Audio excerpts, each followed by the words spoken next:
Welcome back. We continue our conversation with one we've been focusing on this entire month. It's mental health this year. The Let's Talk campaign is focusing on men and their well-being. And joining us today is Jason Vitello, Denver Public Health Behavioral Health Coordinator. I'm glad you're here, Jason. Thanks for being here. Let's talk about this. So this campaign is focused specifically on men's mental health this year. Why is that?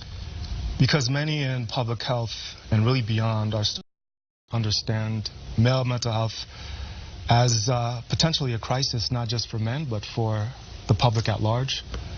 Given the fact that 75% of all school expulsions and grade failures and disciplinary referrals for violent behavior are for boys, or the fact that men are twice as likely to die from a drug overdose or become addicted to substances to begin with, the fact that men account for 75% of the chronically homeless, as well as 80% of all completed suicides globally, and the fact that men here in Colorado alone are 4 times more likely to die from suicide than women, and they account for 80% of all those arrested for violent crimes and 93% of all prisoners.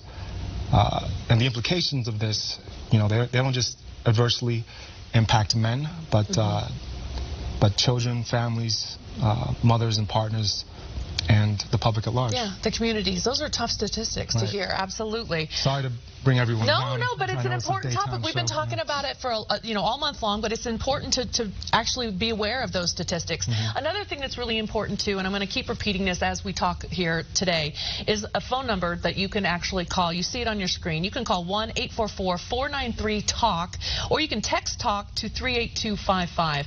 I'm going to repeat that a couple times during this segment so everyone knows that there are resources out there that can help you.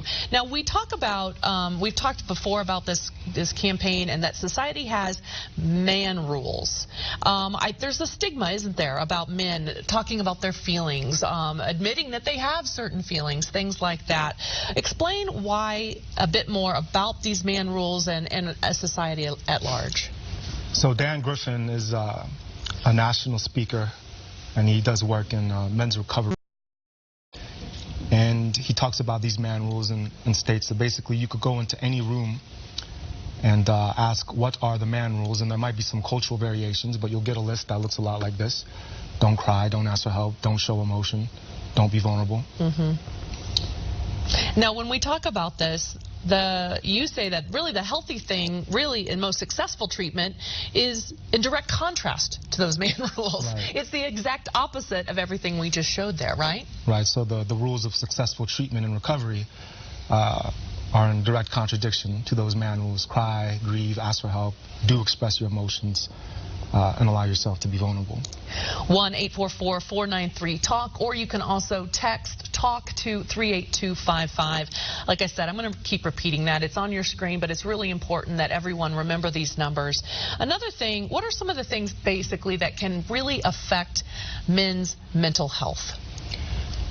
The same things that can affect anyone's mental health, stress, of course, and trauma. We're starting to pay attention to the fact that social conditions have a greater impact on mental health than we previously understood. So that's why you see higher rates of depression and suicide and opioid addiction and overdose deaths in places where you see higher rates of unemployment and economic decline. One of the things I noticed in my notes, and it sort of caught my attention, and I hope you can explain this a little bit better. It says some of the things that we would think of as positive can actually be negative when it comes to treating men's mental health. What is that, and how and why? So even positive experiences and life changes can be very, very stressful. Having a new baby, moving, getting married, getting a new job can create a lot of stress. And, you know, as stated, men have a lot of socialized pressure to be, you know, cool, calm, and collected. And there's additional stigma when good things are happening and you feel like you should be responding positively to these. When you're feeling stressed or depressed, it can really make you clam up even more.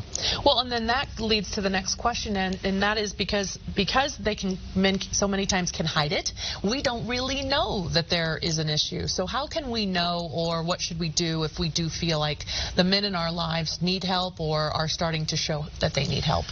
Yeah, this is really interesting. Men typically report depression at a rate of 1 in 10, unipolar depression, which, given some of the other statistics I gave you, that seems pretty low, actually. Mm-hmm. And there's speculation around why that might be. Is it that men experience less depression, mm-hmm. which doesn't seem likely?